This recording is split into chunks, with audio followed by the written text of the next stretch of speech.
আসসালামু আলাইকুম প্রিয় দর্শক। আজ একটি খুব গুরুত্বপূর্ণ তথ্য আপনাদের সামনে নিয়ে এসেছি। আজ দুপুর নাগাদ ভারতের আগরতলায় বাংলাদেশি উপ হাই কমিশনারের উপরে হামলা হয়েছে।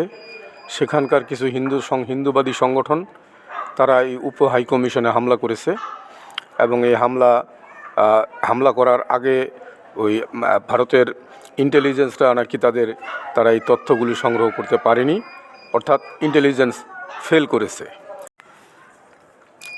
এদিকে বেনাপোল পেট্রাপোল সীমান্তে কয়েকটি হিন্দু সংগঠন মিলে ওনারা এখানে সমাবেশ করছে, জমায়েত করেছে। তাদের জমায়েতের কারণে বেনাপোল পেট্রাপোল চেকপোস্ট বন্ধ রয়েছে।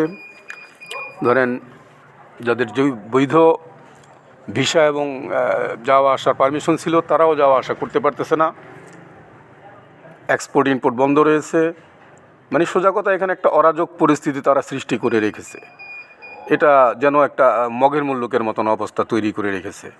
ওনারা আরেক দেশের ভিতরের অভ্যন্তরীণ বিষয় নিয়ে তারা নাক গলাচ্ছে, যা খুশি তাই করার চিন্তা করতেছে।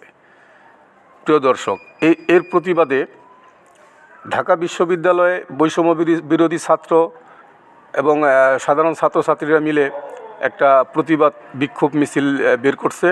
তারা রাজু ভাস্কর্য থেকে মিছিলটি বিশ্ববিদ্যালয় এলাকা প্রদক্ষিণ করতেছে। তারা খুব তীব্র নিন্দা জানিয়েছে এই বিষয়গুলির উপরে, তারা তীব্র নিন্দা জানিয়েছে।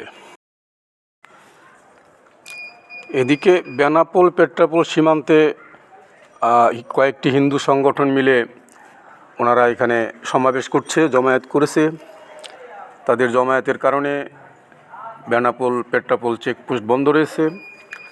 ধরেন, যাদের বৈধ ভিসা এবং যাওয়া আসার পারমিশন ছিল তারাও যাওয়া আসা করতে পারতেছে না।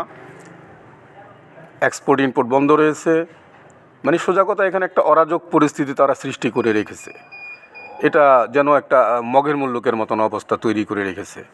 ওনারা আরেক দেশের ভিতরের অভ্যন্তরীণ বিষয় নিয়ে তারা নাক গলাচ্ছে, যা খুশি তাই করার চিন্তা করতেছে।